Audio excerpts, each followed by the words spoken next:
wannan magana da tsohon mataimakin shugaban ƙasa ya yi ya tsorata jigajigan jam'iyyar APC saboda sun san cewar wannan tallafi da suka janye daga tsarin ƙasa ya sa mutane cikin tsanani da wahala, ya sa mutane cikin tasko, kuma ya kasa samar da abin da ake tsammanin dama zai samar.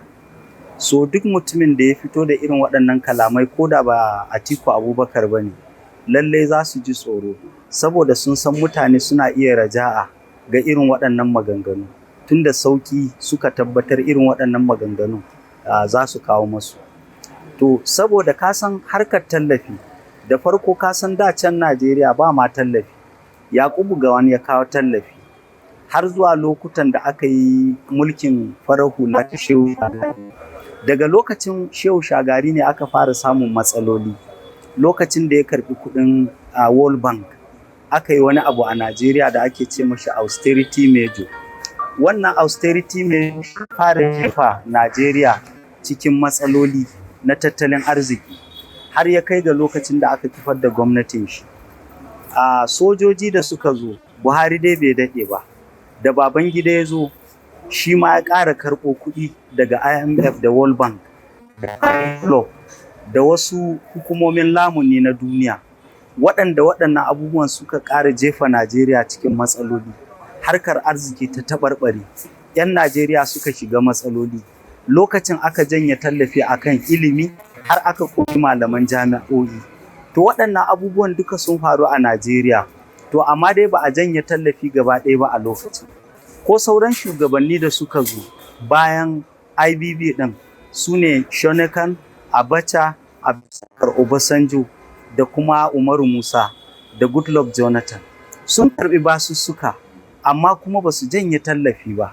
To amma shi Ahmad Bola Tinubu ran da ya zo, ran da aka rantsar da shi, bai je ofis ba, a nan inda yake tsaye, ba bisa la'akari ko tunani ko tsokaci akan me ya shafi wannan tallafi ba. Ya abin kuma yake a Najeriya, sai kawai ya ba da sanarwar cewar ya janye tallafi na fetur a Najeriya.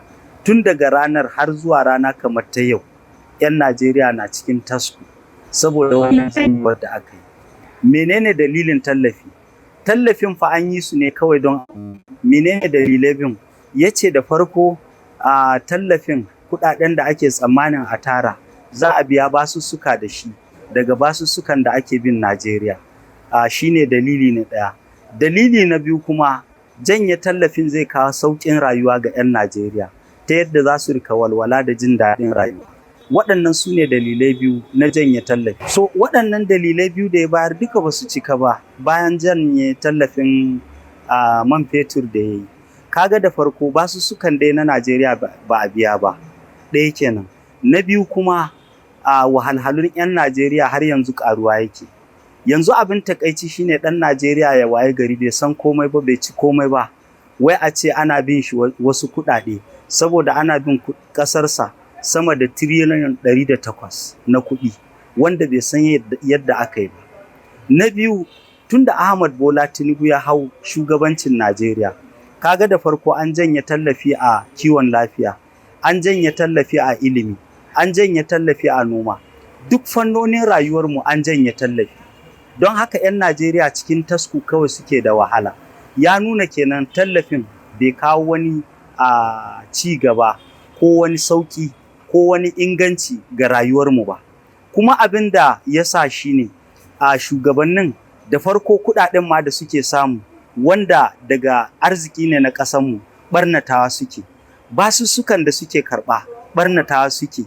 Abin da ya kamata a kawo sauƙi ma mutane wanda kamar ba matasa aiki, kawo tsaro a Najeriya, inganta tsarin ilimi, gyara hanyoyi da dukkan wasu fannoni na rayuwa ba a yi su ba.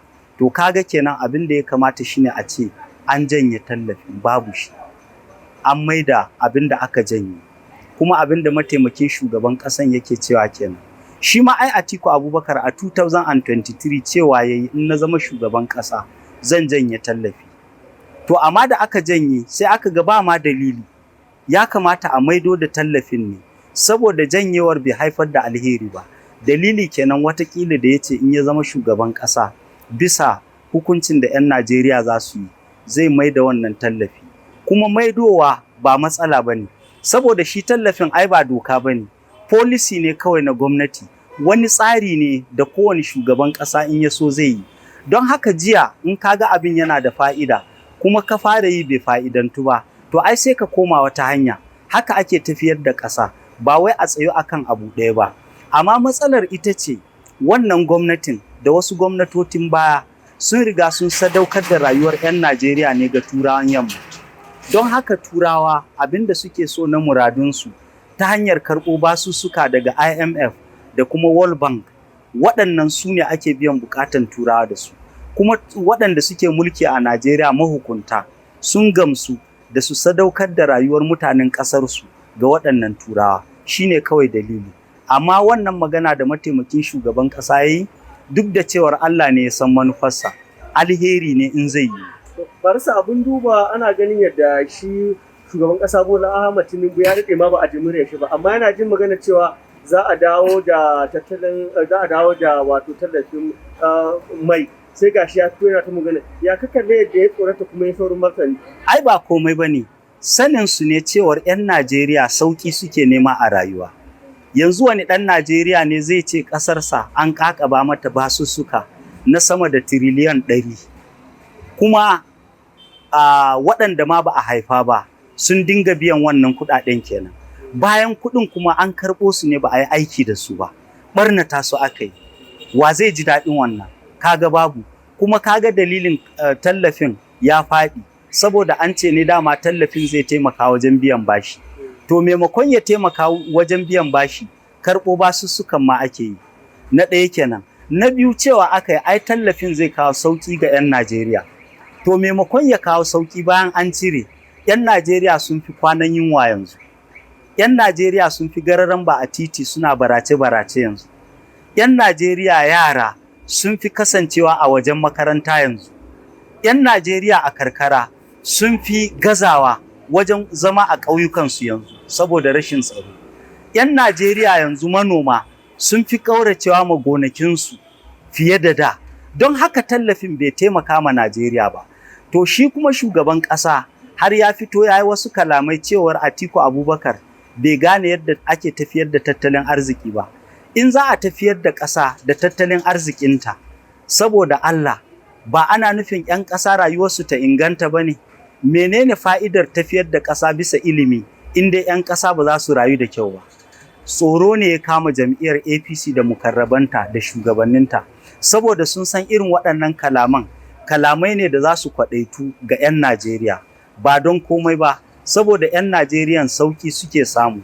Don haka duk mutumin da ya yi kalamin da zai kawo musu sauƙi, to irin wannan suke so. Fatanmu dai ya zama cewar shi mataimakin shugaban ƙasan Atiku Abubakar yana nufin gaskiya ne da maganarsa, kar ta zama yaudara. Ya zan cewar Allah ya san zuciyan shi, kuma ya zan cewar gaskiya yake faɗa da abin da ya imani na cewar lalle in Allah ya bashi ƙasar nan zai rage wannan raɗaɗi da ake ciki. Kar ya yaudari mutane wai don su zaɓe shi. Fatanmu kenan. To wannan shine tsoron da shi shugaban ƙasa da shugabannin jam'iyyar APC suka ji.